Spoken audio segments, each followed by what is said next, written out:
Hi, welcome to everybody. Tonight is our monthly meeting of the CHASEN neighborhood group. The CHASEN is for areas 7, 8, and 9, and also coincides with a city council of District 2, so that's our name.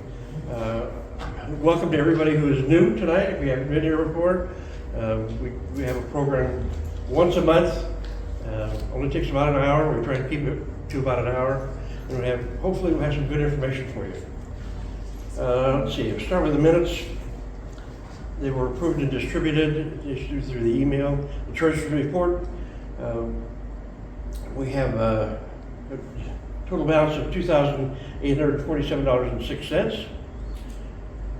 And our first item on our agenda tonight is Lieutenant Herman. Give us our police report. All right, good evening, everybody. I have a couple of email items that I need to follow up with you, Bill, to get answers for. I wasn't able to get those answers for tonight, but perhaps some of those things can make it into the minutes when they go back out. I think in particular we were talking about some storage that was happening. It was on Wintergreen. Which one now, the bikes or the vehicles? Well, so yeah, I know there's the lot that has the cars that were parked on it, so we wanted to get a follow-up on that. Well, adjacent to it is construction equipment on the corner of Wintergreen and Old Albert. That's the one I'm talking about. So I think there's 3 items, so I will follow up on all those. I need to talk to my POP lieutenant partner who also oversees traffic, and then we'll also check on there was the e-bike issue on the dirt bike, sorry, not e-bikes. Yeah. A little louder. It's okay, yeah. A little Louder, louder. faster, more dangerous. On the walking trails and the bike trails behind your properties there. So I'll get an update on that. Have you guys noticed any difference out there? Is it still happening? Okay. Same time? I mean, yeah, weekends. Weekends. And then, some evenings. So. Okay. So with that, and you guys are always welcome, even if it's not here monthly, you're always welcome. You can either email me directly or you can go through Bill Shirley. Happy to answer any questions you might have that pop up. Even if I don't have the answers, I can get it to the partner within the organization to get you an answer and get back to you. So I was just going to give you a couple updates on some of our crime stats for this year. And I know I generally kind of come in and talk about property theft and technology. Those are the things that I'm kind of passionate about. Our property theft is still up. I think it's, one of the things as we took that organized retail theft grant was we were out in the community telling the retailers, like, please report it.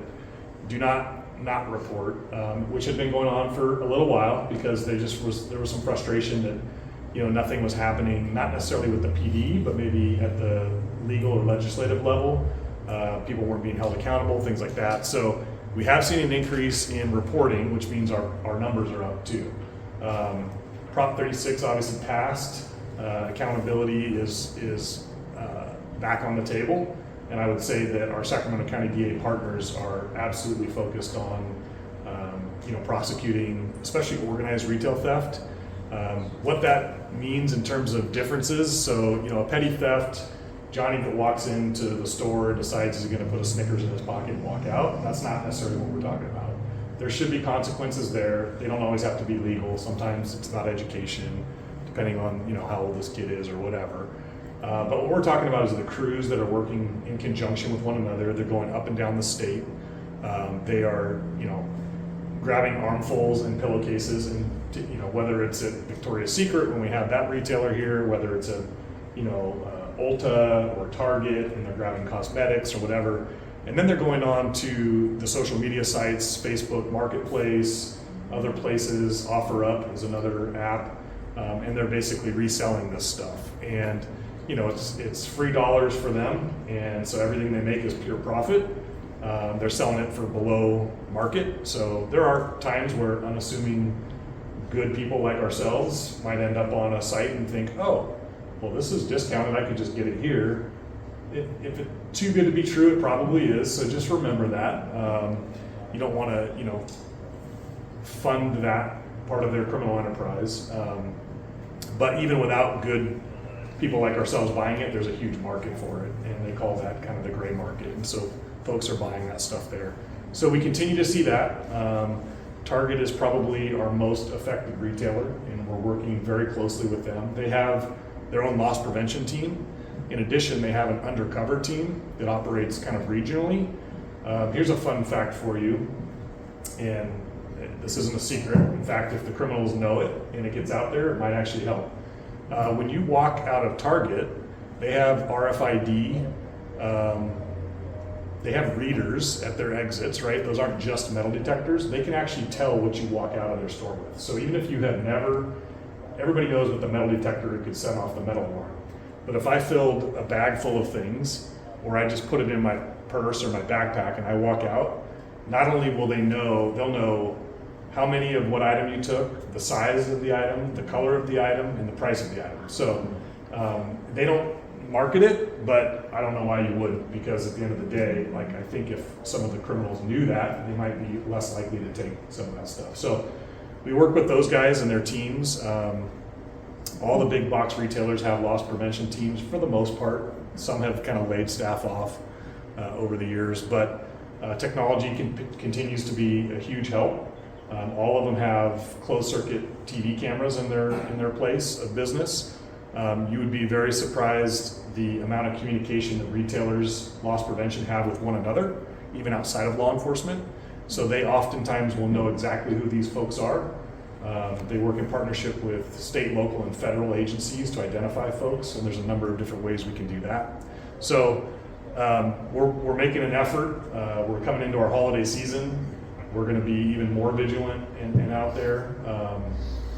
So I just, I share that just from the perspective of, if you see something and it doesn't look right, please call us. We'd rather have a call that ends up being not a big deal or a misunderstanding versus it not being reported. If you see somebody run out of a business, even if nobody's chasing them, maybe just give us a call.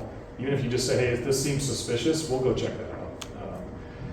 Well, I've told you before, and I don't want to beat a dead horse, but our license plate reader cameras in the city and our traffic cameras are incredibly helpful for us to catch these criminals.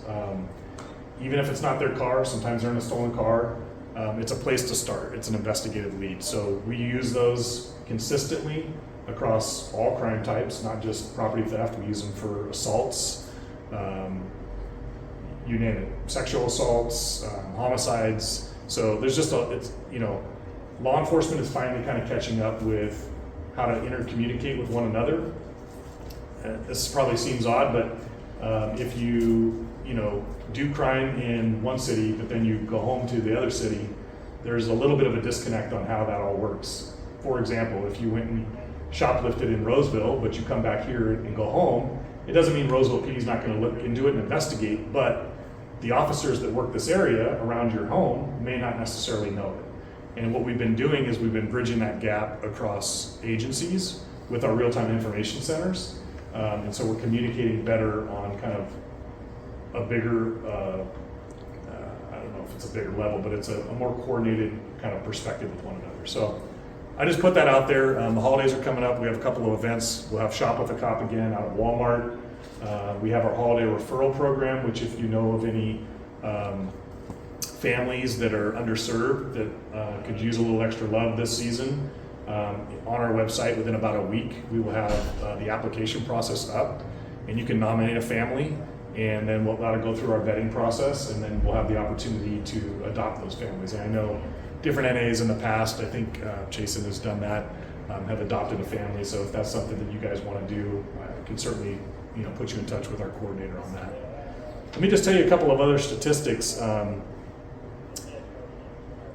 So one I think that just stands out, I told you that shoplifting is up, and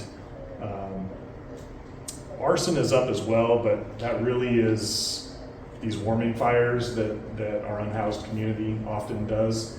We get one or two of these folks that set off a bunch of fires, and next thing you know, the number has skyrocketed.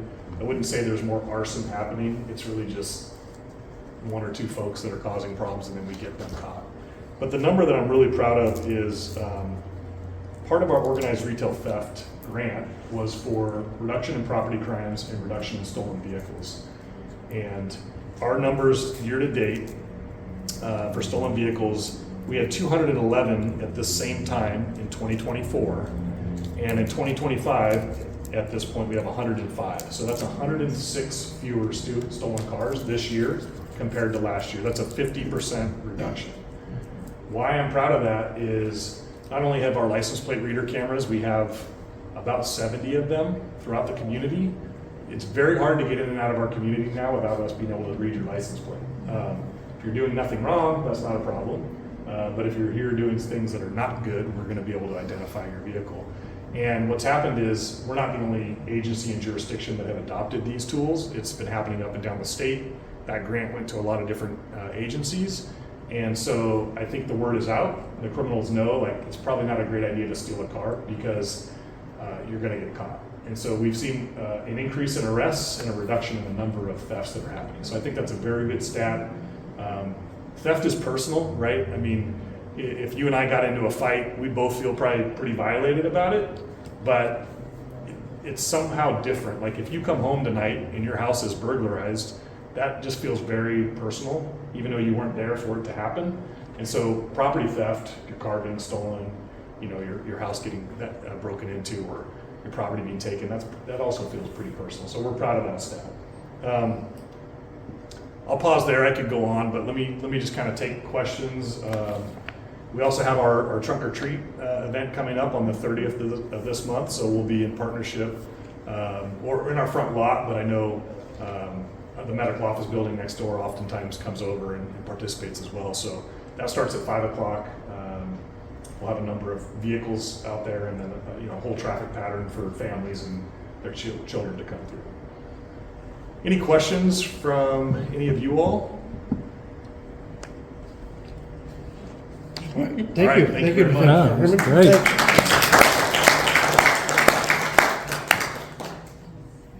Okay, next on our agenda is our city council person, MariJane. All right. Thank you so much, Dave. Welcome, everyone. It's cooling off. I love being able to wear whole clothes. I don't know about you, but I like actually covering my legs and arms. So tonight I'm here. By the way, Lieutenant Herman, thank you so much for your presentation. Anyone also attend Hoover and Supervisor Rodriguez event? Because Josh Hoover gave an interesting statistic that I think we should really pay attention to. Prop 36 was overwhelmingly approved and voted upon by Californians. Now, our legislature and governor had the work of adding money to reinforce what we voted for. And Josh Hoover brought us a statistic that will shock you. It was requested that we fund Prop 36 at $400 million. As a nod to Prop 36, they only funded it at half of that. $400 million was to fully fund the Prop 36 activities. Half of that, can you imagine, you want to buy groceries and someone tells you, well, you can only spend half of that. So what are you going to choose? Are you going to choose not to fund your Thanksgiving and eat the rest of the month? You're going to have to make hard choices, just like we will have to in our community because the funding has now been cut. And so I want you to continue to lobby your Senator Roger Nilo and your Assemblyman Josh Hoover to speak back to that disparity in what we voted for versus how they're funding it. Because crime is the #1 issue. Homelessness and crime in our state is very, very important. And so I just wanted to bring that out so that you all understand what's at stake. Okay, so just talking about what has happened in the last month. Your council was out for the beginning of the month at our Cal Cities conference, where we meet and gather with our fellow electeds in the state of California, and we hear best practices and good ideas for making our cities better. What's really nice, and I'm not sure I fully understood this before I got into elected office, but there are so many layers of legislation, so many layers of electeds that we encounter.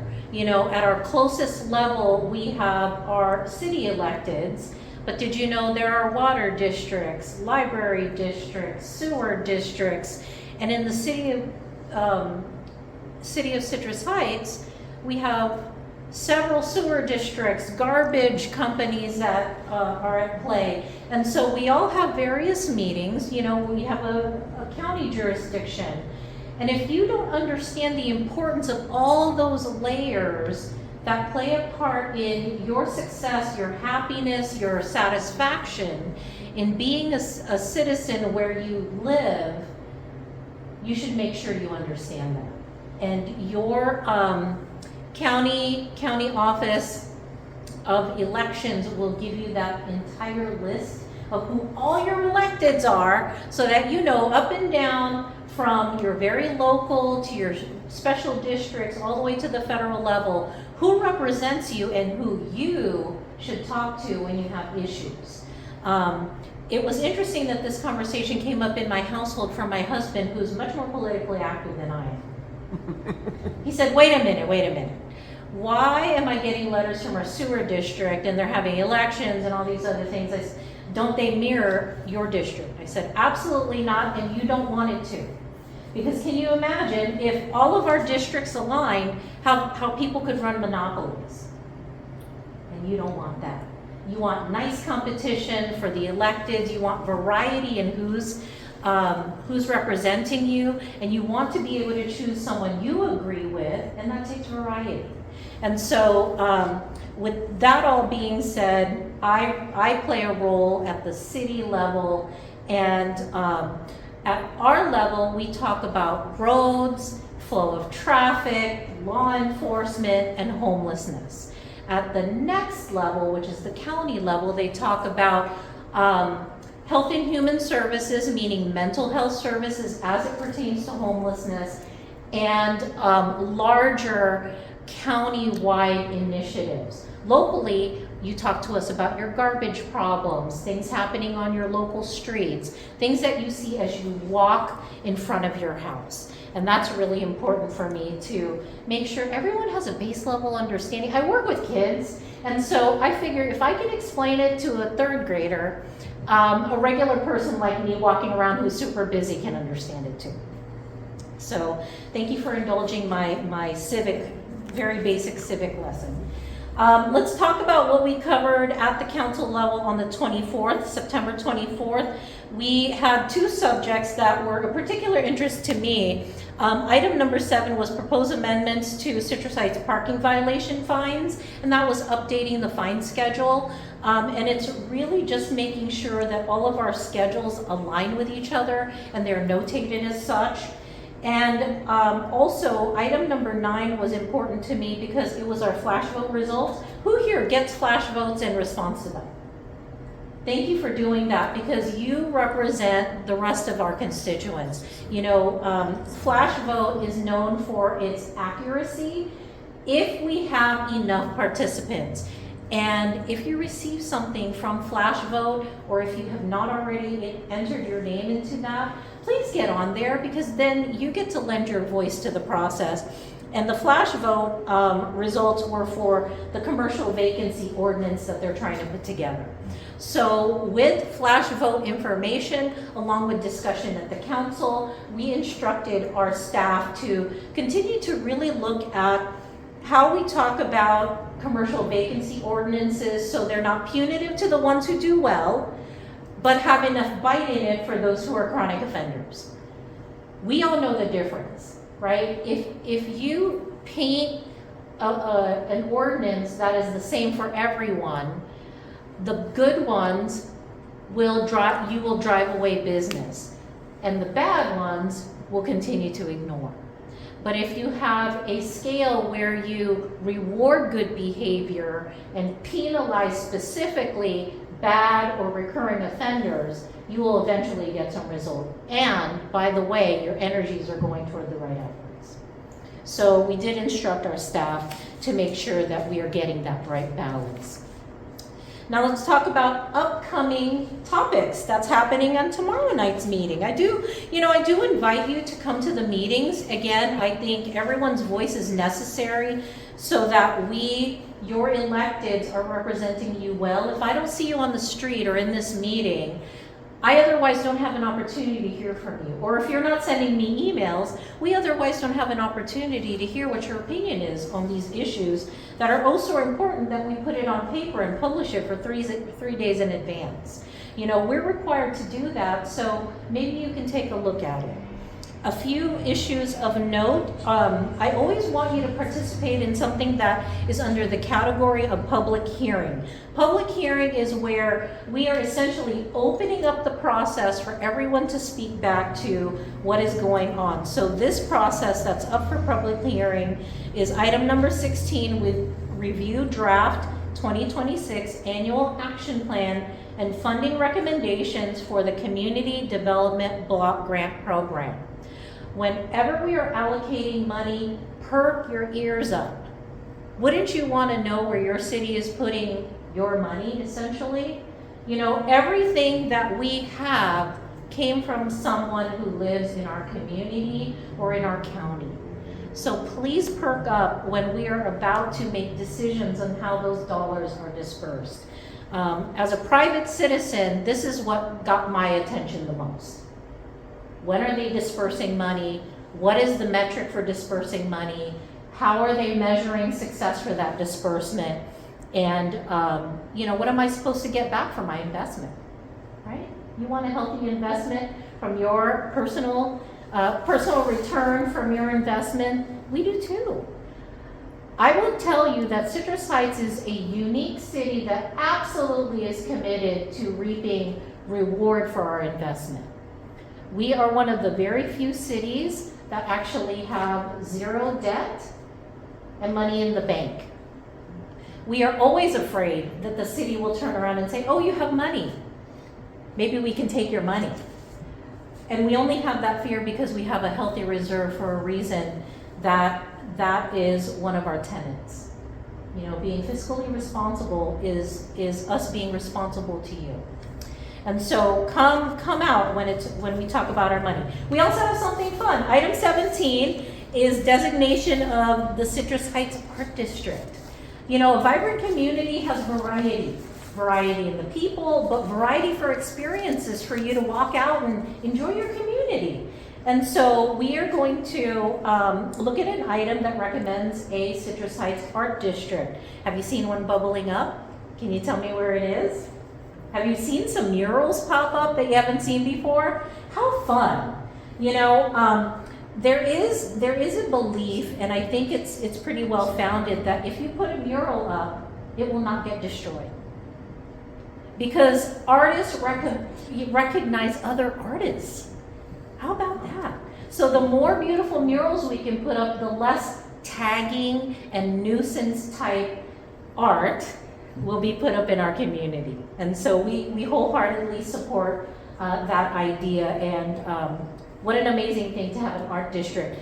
Little known fact is where we are planning to put it or consider it on Old Auburn Boulevard, has a sister city that also has a art district in Denver, Colorado. We just visited that a few months ago, and we learned that their Lincoln Highway 40 connects to our Lincoln Highway 40, and it would be a wonderful friendship to have two community-oriented art districts be friends and share great ideas and best practices. So I'm super excited about that. I like art. I have an artist in my family. I came from a community of artists, and so I really like that idea. On our regular calendar, we have upcoming dates. If you have not perused our city calendar yet, we have a ton of opportunities for you to get out and have some fun in our community. Again, attend our city council meeting tomorrow. If you really do like art, come out and meet some artists at the artist reception on Thursday night, 5 to 8. Free event. It's a little cocktail party to talk to the artists who put some murals up. So I think that would be fun. Get your tickets and support Citrus Heights Heart Friday is their Spaghetti Fest at the Citrus Heights Event Center. Art Beat, again, we're talking about art this week. We might as well have all these things. Citrus Heights Art Beat event will be happening this year at Rush Park. So the event's growing, so there is lots of interest for art in our community.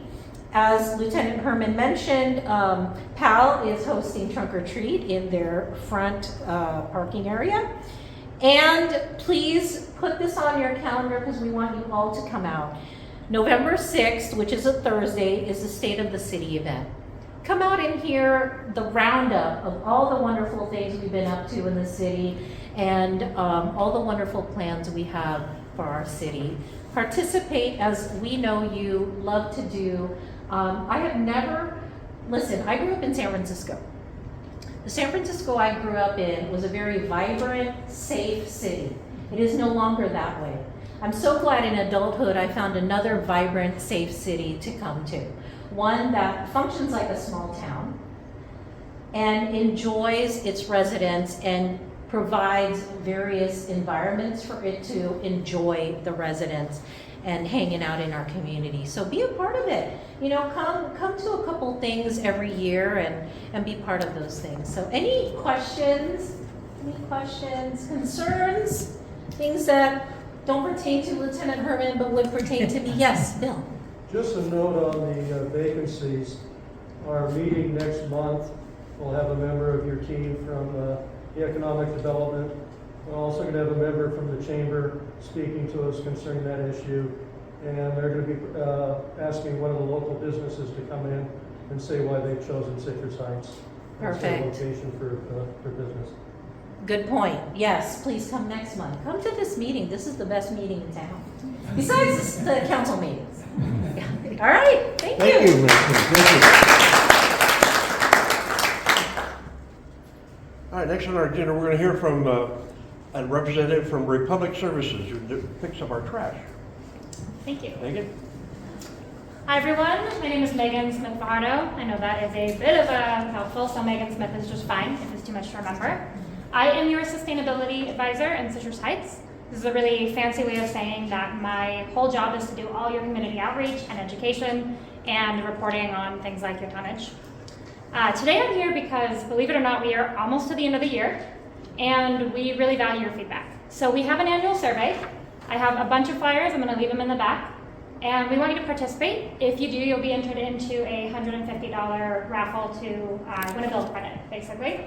But more importantly, if you respond to this, I promise you I will read it. I will read every single response, no matter how many there are. I read them all last year. My supervisor will read it, my manager will read it, and potentially, if you have a really important feedback, we might bring it all the way up to the GM or the area. So we really, really take your feedback very seriously, and we want to hear it.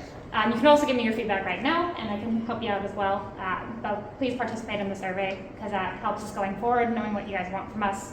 And actually, perfect that Ms. MariJane was here today, because the other thing I wanted to bring up is that our contract is coming to a close on, I want to say January 1st, 2027. And what that means is that we're going out to consider whether or not to extend the contract. So right now we have a tentative date of November 12th. That's not formalized yet, as MariJane mentioned. It's 3 days in advance. The council will tell us when the agendas actually are. But right now we believe we're going up on November 12th, and the city council will be considering whether or not they want to extend the contract with us. Extend is probably not the right word. Sole source negotiate a new contract with us, or whether they want to go out to bid, have potential competitors come in and take over the contract. So it's not the only, chance to have us stay on. If they decide not to sole source negotiate, then we'll go out to bid and we'll bid again.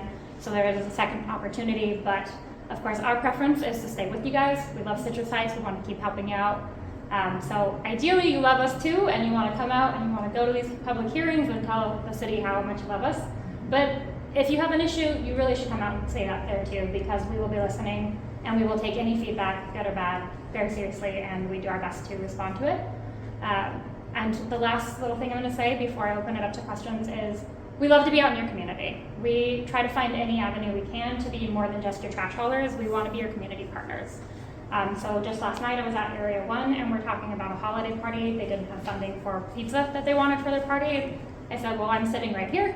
you could ask, any small thing, like having pizza at a party that you guys are having. We built a garden just like 2 weeks ago at Lycan K8. It's one of the elementary and middle schools here. They didn't have a garden. Their garden teacher reached out to us, said, we have a garden class and no garden. Any chance you'd build us one? And we worked it out. We built them a garden, So if you guys have something you're doing, we don't just hand out money, obviously, to individual people.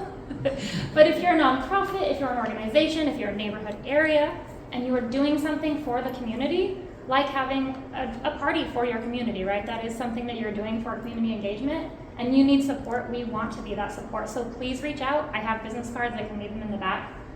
We try our very best to never say no. So even if you ask for something, we can't provide all of it. We try our best to provide something. So like I said, we really want to be more than just trash haulers. We want to be your community partners. Any questions generally about what I said or trash at all? If you have trash questions, comments, complaints? You guys are a quiet bunch. Yes, we will be at the Powell trunk or treat as well. So you can see us there. Thank you, Megan. And I will leave this in the back, just sorry, one more note. Okay, This sure. will not go live until November 1st. So if you scan this QR code today, you will get a notice that says it's not active because it's not active until the 1st. So it's the right scan. Just know that it will not open until November 1st. And it will stay open through the rest of the year. All right, thanks, Megan. Okay, now our program presentation tonight is going to be from Larry. He's going to tell us about the some of the history of Citrus Heights, and also tell us about the some explosions that happened in the 73. Yeah, a little while ago. Larry. Okay, thank you. Let me move this down here so I can get a little closer to everybody. While I'm doing that, I'd like to start with a personal story, just to tell you a little bit about me. And the story kind of came to mind because it involves the private residence that's right next to the church here. It's one that I had completely forgotten about for many years. But my family and I moved to Citrus Heights in 1965. My dad was transferred from an Air Force base in Wisconsin to McClellan, and we rented a home over by Sylvan Corners. And after a couple of years, my parents thought, well, Citrus Heights is a nice place. We'd like to set up some roots here, and they decided to buy a house. So they went out looking, and the house that they decided to buy is this one right here next door to the church. And I remember going out to see the house with them. I don't remember anything about inside the house, but I do remember walking out into the backyard. Now, if you know, the house is up kind of on a hill a little bit. So when I walked down into the backyard, that had the absolute most stunning, commanding view of Citrus Heights. But it was a different Citrus Heights than today. It was mostly fields and a few farmhouses. I could see all the way to Greenback Lane from that house up there. And the reason that I remember that is that way in the distance, I could see the movie theater screen of the Sunrise Drive-In movie theater right there.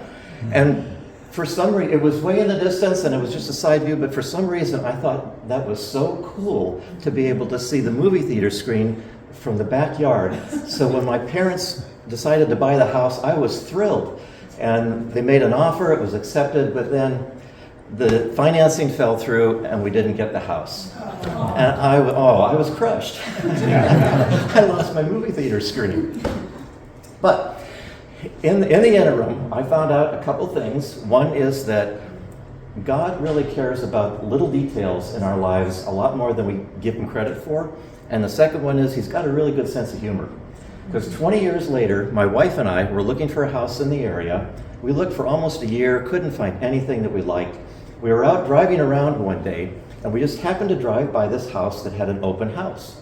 And it was right behind Mount Vernon Cemetery, which you know is right near Fair Oaks and Greenback. So we went in, and it had everything that we were looking for.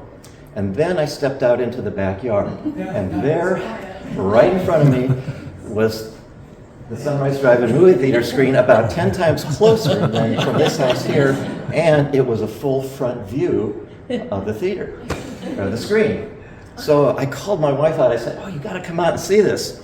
So she came out, but she couldn't see it at all because right off to the left of it was a really nice view of the Weinstocks building at the north end of Sunrise Mall. That was her favorite place to shop. That's what she saw. So needless to say, we bought the house.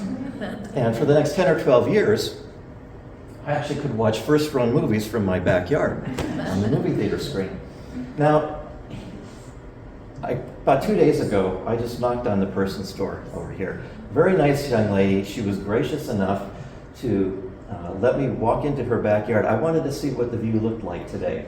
I wanted to see how different it was. And it confirmed my worst fear. That's the view from the backyard. The trees had grown up, and you can't even see Old Auburn Road. The trees are covering the road, and that's it. So that shows you how much Citrus Heights has changed in the last 60 years. So enough about me, let's talk about bombs. We'll start our story with this gentleman here. And this is Battalion Chief Lloyd Patterson of the Citrus Heights Fire Department. Now, part of Lloyd's job was to build and inspect new fire stations. And a new fire station had just been built in the little town of Antelope, just on the other side of the railroad tracks. And it was finished on a Friday. Lloyd's job was to go out Saturday morning, April 28th, 1973, and inspect the fire station. Now, this is what the station looked like. This is not actually the station that existed in 1973. They rebuilt it, but it looks exactly the same as the original 1973 one did. So the building on the left is where they kept the fire trucks, but it wasn't big enough for anybody to live in. What you see on the right is a mobile home. It's kind of hidden behind the tree there, but that's where the attending firefighter and his family would live. And at station number 6 at that time, it was Lieutenant Farrell Grundy, who you see on the far left, lived there with his wife Kathy, who was about 8 or 9 months pregnant at the time.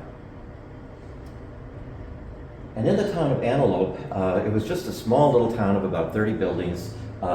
This was the general store, post office, the center of downtown. It really wasn't a big enough place to warrant a fire station. Everything else in the area at the time, west of the railroad tracks, was just still open farmland. There was virtually nothing out there. And so it didn't really warrant having a fire station there. However, at that time, there were no bridges across the railroad tracks. So this is the at-grade crossing on Antelope Road. I don't know if any of you remember that. If you went west on Antelope, you'd make a left turn and then a right turn, and you'd end up where that car is at to go across the railroad tracks. Well, if you were in a fire engine there and responding to an emergency call, that freight train is the last thing that you'd want to see, because there goes your response time. So that was the reason that they decided to build a fire station on the other side of the tracks. However, they determined that it was going to be a very quiet, lonely job over there. In fact, a couple of months before the bombs went off, there was an article in the Citrus Heights Firemen's Association Bulletin, and this is an excerpt from the article. I got a kick out of this. It says, "Dedication is the name of the game for the men of Station 6 because the rural location does not provide much in the way of glamour and excitement, unless you consider counting freight trains or watching cans being recycled exciting." So that was the fate of the firefighters in Station 6.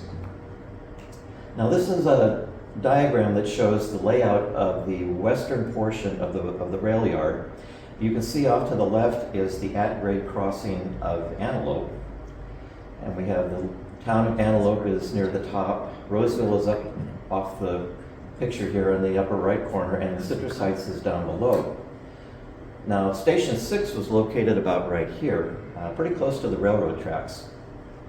And the boxcars that contained the bombs or munitions were located about right there.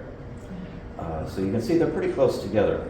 Now, on the morning of April 28th, when Battalion Chief Patterson came out there, he and Lieutenant Grundy met outside of the station, and they were having a conversation when they saw smoke coming from the rail yard. Now, they couldn't really see much because this is their view from the fire station there. It's just the sides of boxcars, but over in the distance they could see smoke, and they heard a small little explosion. So Lloyd called in the dispatcher and ordered a truck to come out and and take a look at it. But in the meantime, he and Lieutenant Grundy decided, well, we need to go check it out. So they couldn't crawl underneath the boxcars, so they had to go back to the at-grade crossing at Antelope, where they could work their way in between the railroad tracks. Now, what they didn't know, what was waiting for them, was this. These are Mark 81 250-pound naval bombs. They had been manufactured in Hawthorne, Nevada.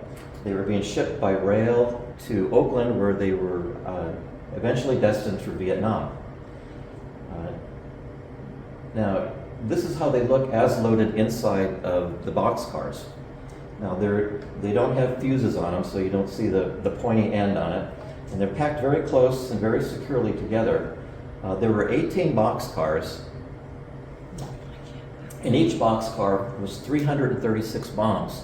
So you're looking at a little over 6,000 bombs, all packed right together, ready to explode when Lloyd and Lieutenant Grundy are walking right into them. So fortunately, though, for the two of them, there were some SP workers that did know what was in the boxcars. And they were getting out of Dodge because they knew what was about to happen. And they met the two firefighters right about where the two arrows are there. And they had a short conversation, probably exchanging information about what's going on. During that conversation, the first large order explosion took place.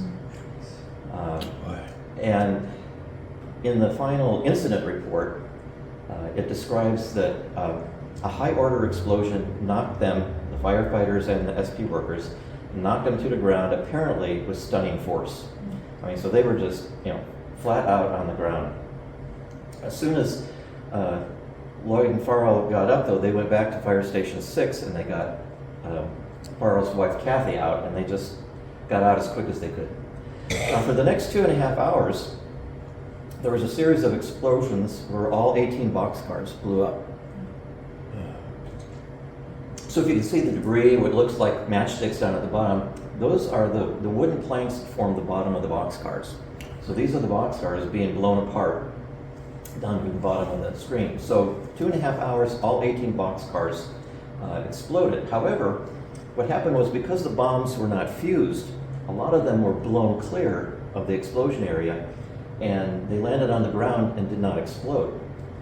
So then for the next day and a half, until 4 o'clock the following day on Sunday, these bombs that were scattered in the fields would catch fire, and then the heat would cause them to explode.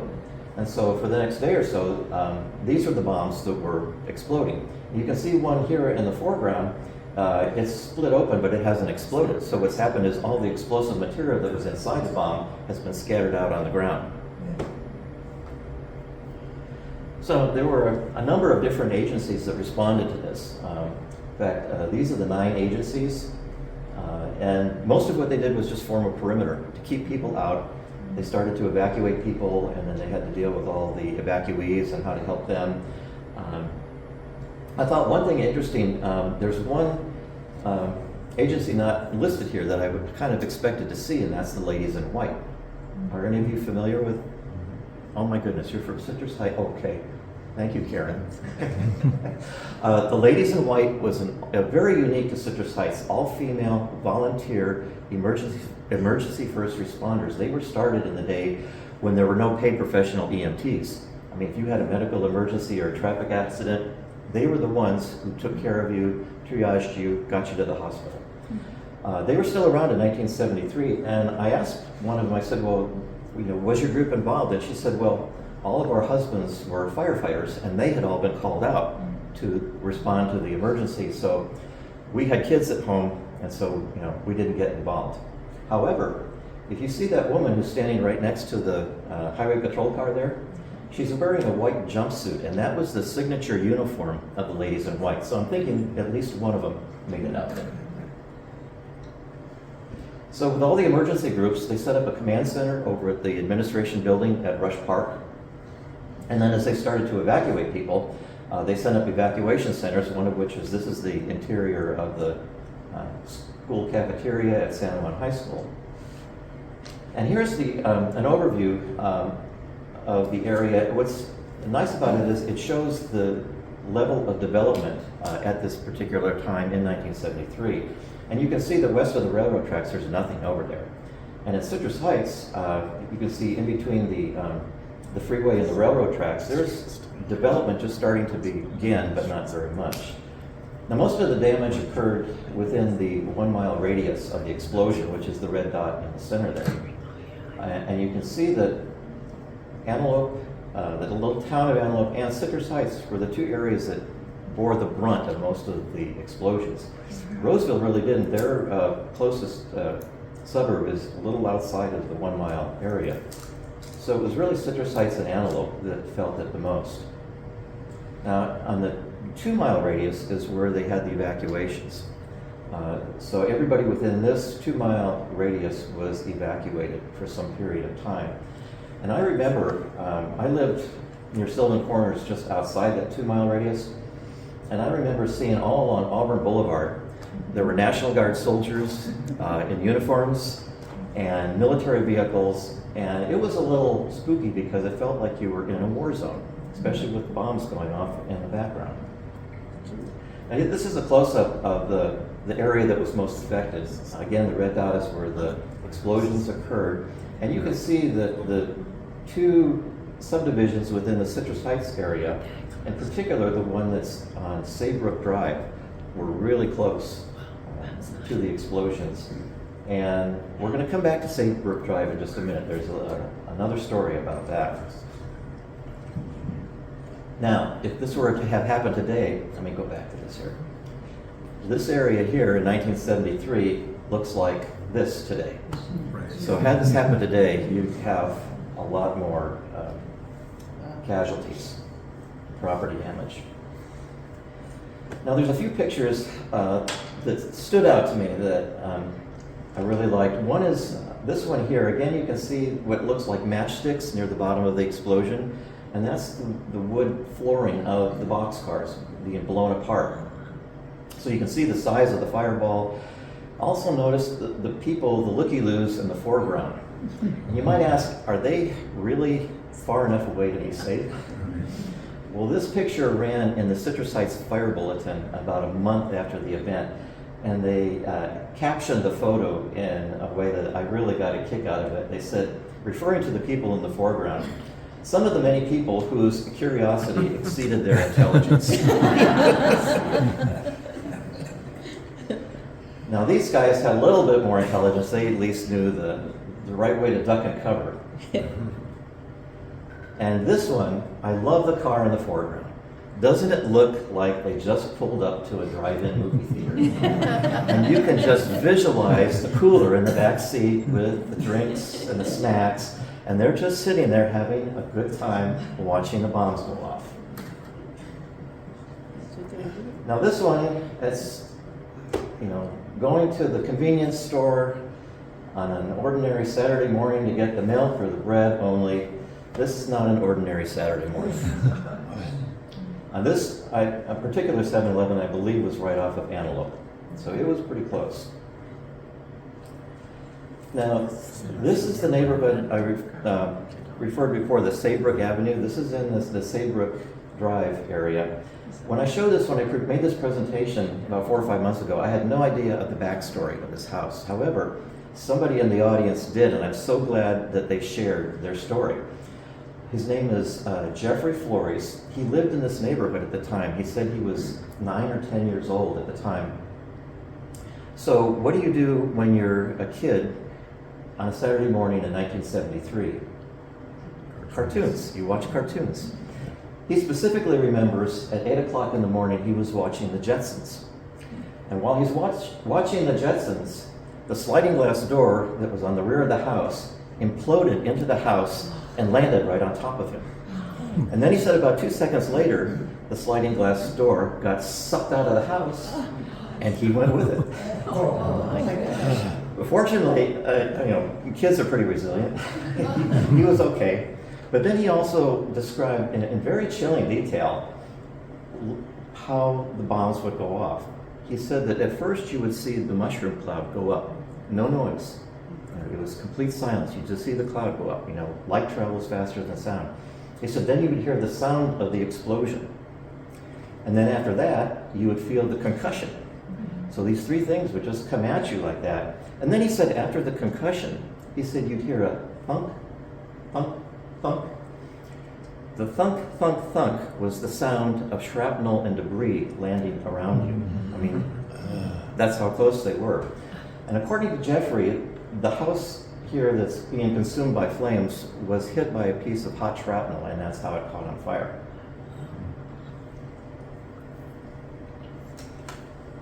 Now, even after the bombs had finished exploding Sunday afternoon, it was still a very dangerous situation because, as I mentioned, a lot of the bombs had been thrown clear, and they were sitting in the ground unexploded, and some of them had broken open and explosive material was all over. So they had a lot of people out there cleaning up the area and retrieving the unexploded bombs. But considering everything that happened, it's amazing there are no known fatalities. I mean, that really amazes me. And the injuries, 350, which were mostly minor injuries. Somebody was watching out for everybody that day. Now this is an aerial view of the rail yard where the explosions took place. This is actually looking kind of northeast. Roseville Road's in the background. Citrus Heights is in the background. And so you can see the devastation in the area where the explosions took place. And Southern Pacific lost a lot of equipment that day. There was 169 boxcars destroyed, 98 damaged, including the infrastructure of all the railroad tracks. This is a closer shot that shows how, I think the craters that they left were like 15, 20 feet deep where the boxcars were. Now the little town of Antelope didn't fare too well either. This is what remains in one house in the town of Antelope after the explosions. Now Antelope had, of the 32 structures that existed there, 9 were just like this one here, 11 heavily damaged, and 12 were slightly damaged. So things are never quite the same in Antelope after that day. Now in total there were 5,500 damaged buildings, and that number comes from the number of claims that Southern Pacific had to pay out. Now, for fire station number 6, this is what remains of the mobile home that was next to fire station 6. And somebody relayed information from Kathy, the wife of Lieutenant Grundy, saying that when the first explosion occurred, a piece of railroad track flew through the mobile home and tore a hole in one side of the mobile home, which was starting to crumble on itself.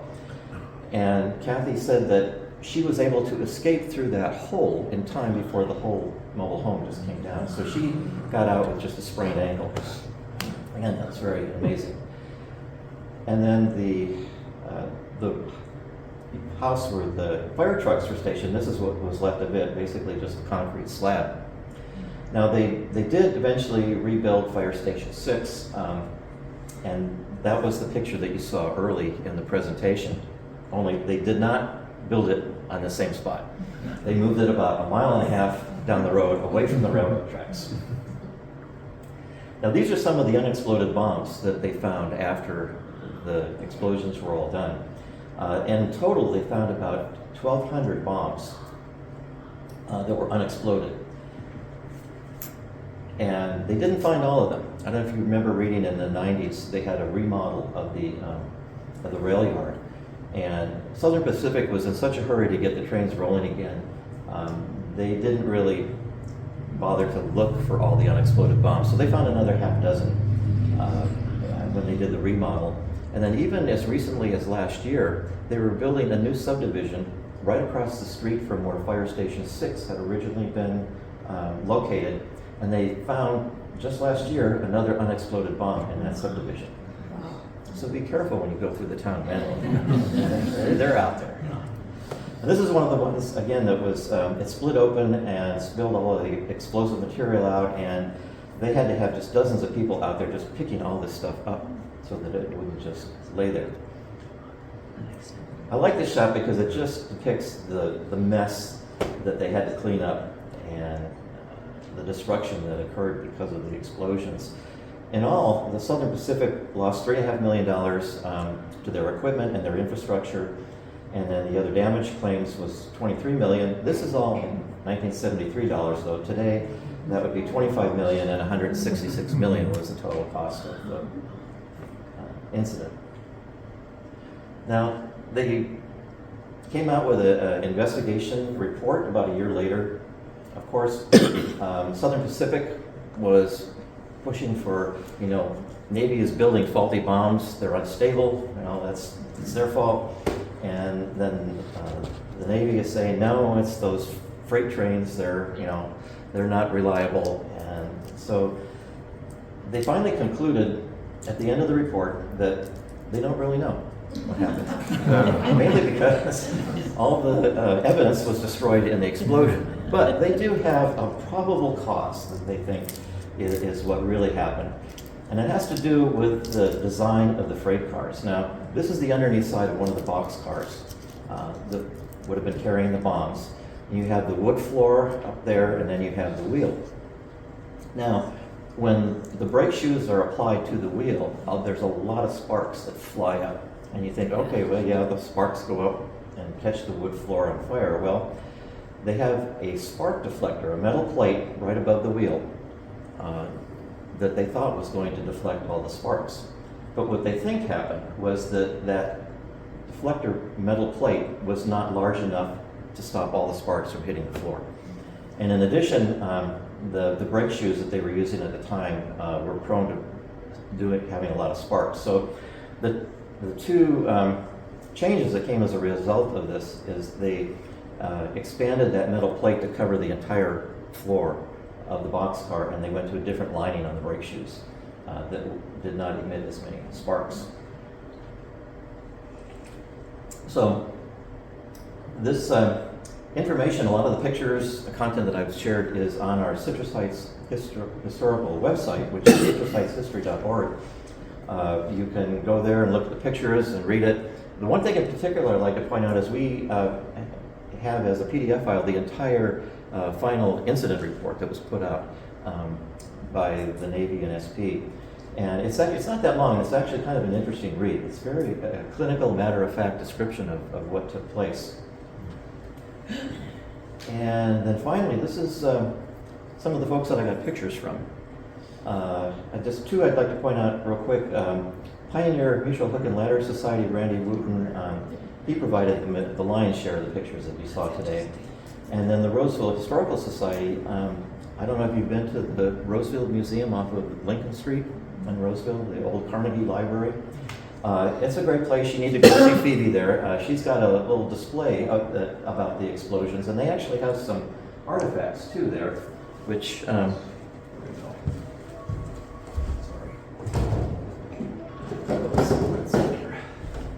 I brought an artifact with me. This is one that's on loan to us. This is a piece of shrapnel from the explosion. And I don't know what it is. I've had one person tell me he thinks it's part of a bomb casing that went off. But I'll leave it up here if you want to take a look at it. It's got sharp edges though, so be careful if you handle it.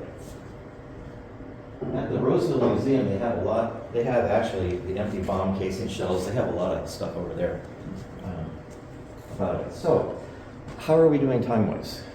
Do we have? We're 1 minute over closing. Oh, okay. Well, I'll end it there. Then I will Answer questions. Okay. Well, actually, questions, or if you have a real quick Contributions. Yeah. story about yes. So, Larry, I don't understand the Citrus Heights like the rest of us. Oh, Jeannie, I didn't even notice you back there. I snuck in. Do you remember what year it was? I was here in '84, so something was that. What year it was when they had a whole bunch more explosions all of a sudden again? Remember a whole bunch of bombs went off again? We felt it out here. Early 90s. That was probably in the 90s when they remodeled the rail yard. Okay. Because when they found the bombs, I think they were going to try to move them off site and explode them, but then they thought, no, let's just do it here. And so they exploded them on site there. They exploded them there. The ones that they found. Yeah. Yeah. So that's probably what you're.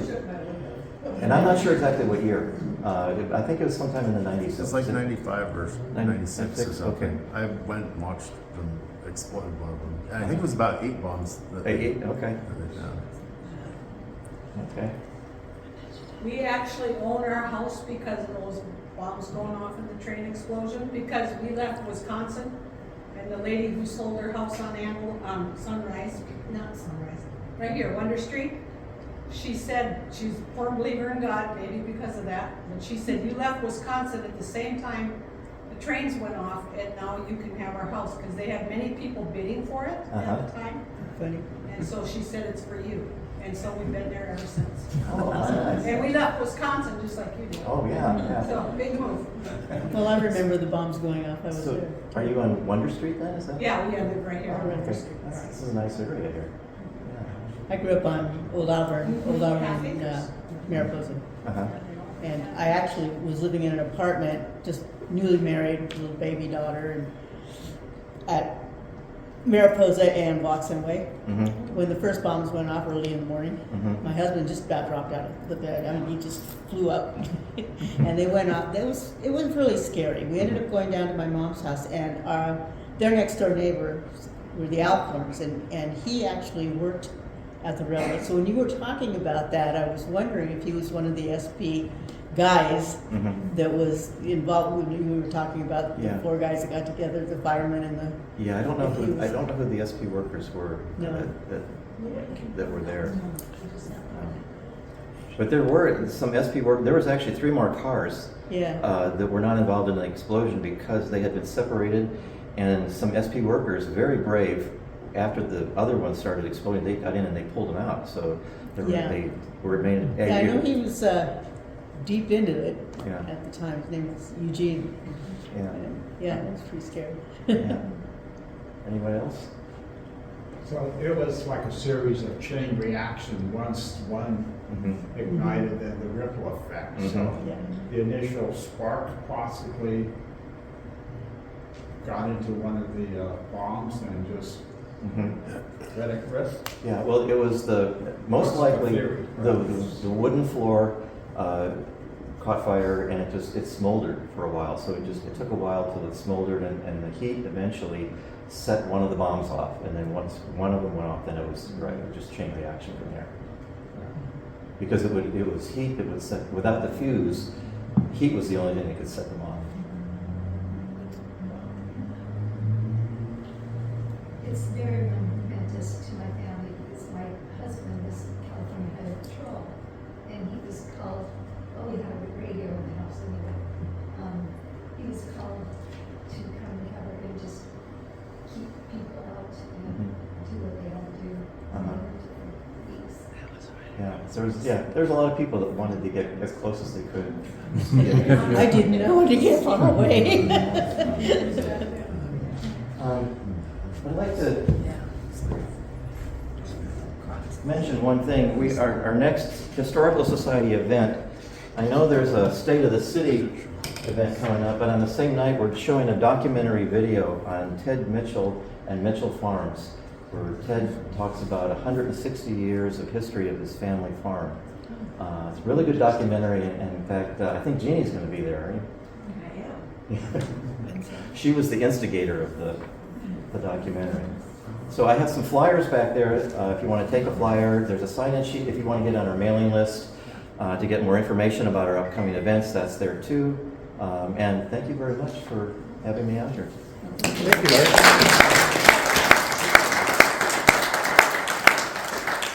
And one more announcement. A young lady from Woodside Schools is going to tell us about an event that's coming up. Yeah. Can I stand up there? Oh. Yeah. Well, first, I had this in my car, and I wanted to show it because we're all about Citrus Heights. I don't know if anyone has seen these, that they make them. They're super cool. And so, yeah, out of Vacaville is the company, but they have all different towns and they have Citrus Heights, so anyway, it's cool. But Woodside School, so we're on Villa Oak, just off of Fair Oaks Boulevard. We're doing a trunk or treat this Friday.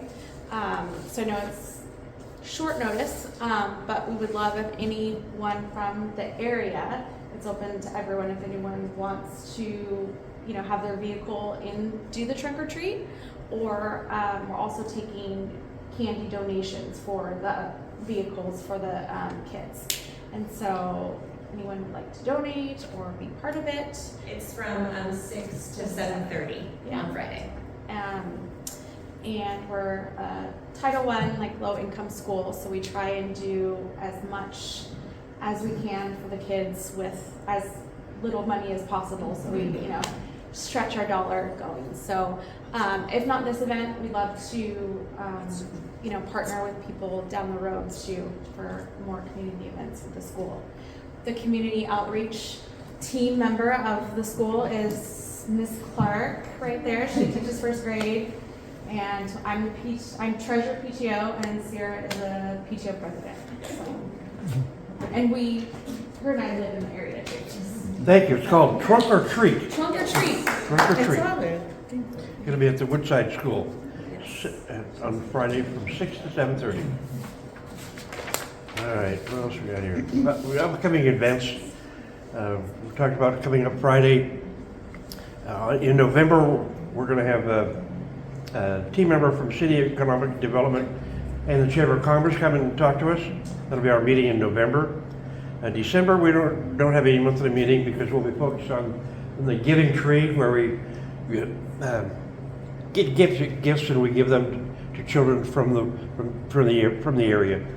We usually get some recommendations from Woodside. They usually give us some recommendations, and we buy gifts and give them to. It's called Giving Tree.